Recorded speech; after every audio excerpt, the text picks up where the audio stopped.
Hey everybody, Nick Espinoza, your chief security fanatic here. Don't forget to subscribe. Today I want to talk about romance, and quite frankly, maybe AI can help. It's declining, and quite frankly, we are seeing birth rates down and a whole bunch of other stuff. So I pulled together a lot of information here, and I think quite frankly, this is an important one if we're going to survive as a species at some point, and there's a lot of reasons why this is happening. But first things first, as an example, let's talk about Tinder, the hookup app. They are essentially declining in growth worldwide. Now, this past October, Tinder's monthly active users went down 10% year over year. Now, that's a number that only slightly increased to reach a 9% decline over the next 2 months past October. And then they saw it decline about 8% in January, which their executives were trying to spin as something positive. But either way, it's going down. Tinder's direct revenue also missed quarterly goals, coming in at 476 million, below the forecast of 480 to 485 million. So obviously they are losing money and they are declining. And so Tinder is pretty much, as we know, for shallow hookups. Some have found long-term relationships, but overarchingly, if you're just trying to get it on, Tinder's where you go. So here's the thing.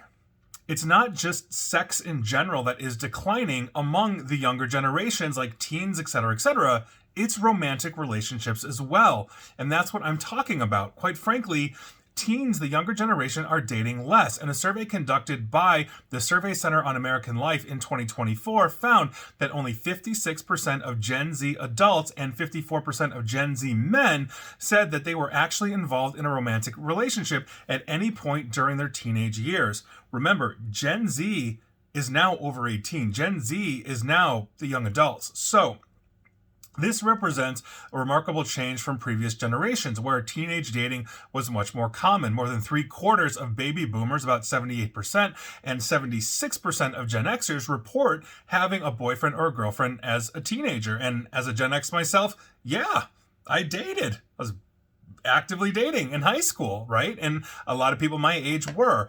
Now, back to today, 44% of Gen Z men report having no relationship experience at all during their teen years. That is a massive change, more than double what Gen X and the baby boomers that came before them were seeing when they were that age. And the reasons are mostly what you'd expect, but there's 3 core things that essentially we are talking about here. And the first one is immersive technology, followed by parental supervision, and then changing norms in general. So let's start, because too many teens essentially are now watching online imitations of life experiences rather than having their own.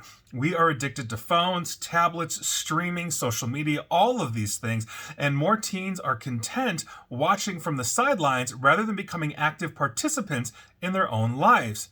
In other words, if you can't get off the couch and engage, how are you going to find a girlfriend or boyfriend, right? Now, half of Gen Z men report that they play video games daily, often with their friends.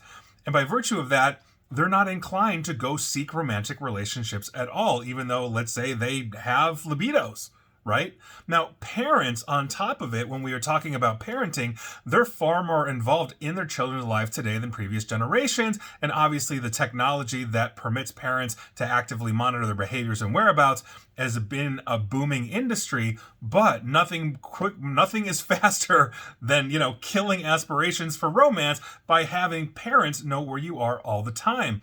And when I think back to it, yeah, when I got a driver's license and a car, I was out of the house. There was no social media. I mean, we had like Nintendo and stuff like that, but it really wasn't online. I was out engaging with friends. I was out engaging with a girlfriend, all this kind of stuff. It was a different world. The immersion that I had was in the real world. It wasn't an immersion into, let's say, a social media or a reality game. Now, we all watch TV, right? We had some really cool shows growing up, but they started and stopped, Tuesday at 7 p.m., tune in. And if you didn't, you didn't, right? So teenage relationships tend to emerge in the absence of parental supervision, and supervision is through the roof. We've all read reports of like, oh, well, I sent my 7-year-old to the local park down the street unsupervised, and now DCFS is calling, because they could have been kidnapped or whatever, when quite frankly, the predators are online, statistically speaking, way more than they would be driving through your neighborhood. But perhaps the strongest argument for why teen dating has declined is that young people simply don't see it as a priority. Surveys show that young people put marriage and serious relationships essentially on the back burner.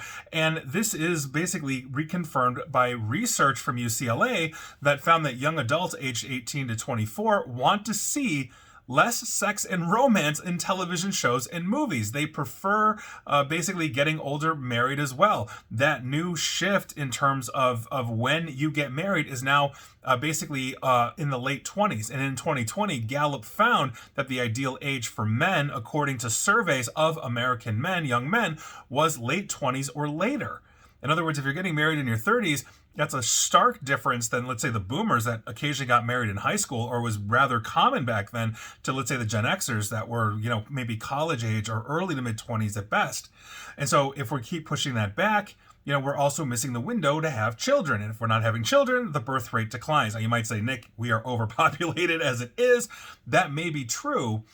But the point is that we have shifted as a result of changing norms, whether it's helicopter parents, whether it's the immersive technology that allows helicopter parents and us to be distracted by a whole bunch of stuff. I've talked about social media addiction. I've talked about gaming addiction here as well. So the real question then is, how can we fix this?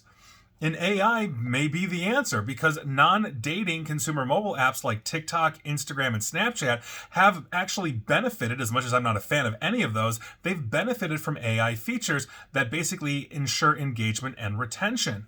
And so by virtue of that, a lot of these groups like Tinder, where I started, are now starting to integrate AI discovery and matching features into essentially their dating or hookup apps.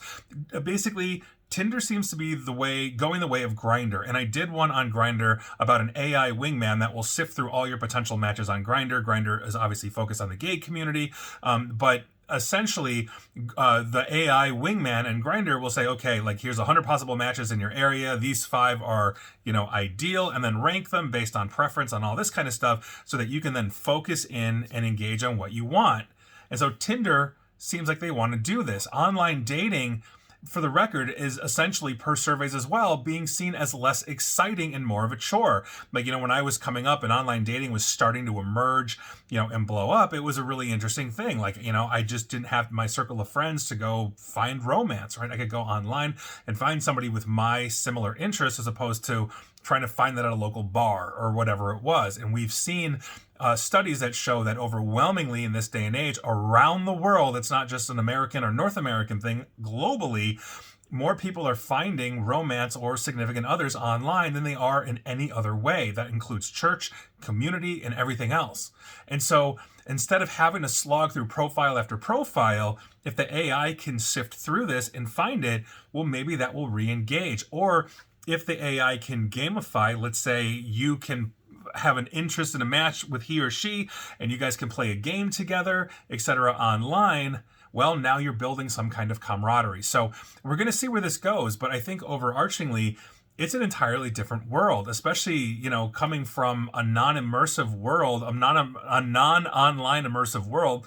We had AOL, but we could put AOL away, and it wasn't 24/7, and it didn't follow us in our pocket. And so technology has fundamentally changed the games, but it's fundamentally basically transformed relationships.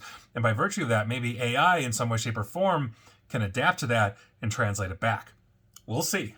And please like, share, follow me here on Facebook and Twitter at NickAESP. And please feel free to subscribe to me at YouTube as well. And as always, stay safe, stay online, and please attempt to stay private and informed. And if you are actually interested, get out there and do something. Get out of the couch. There's a whole world out there.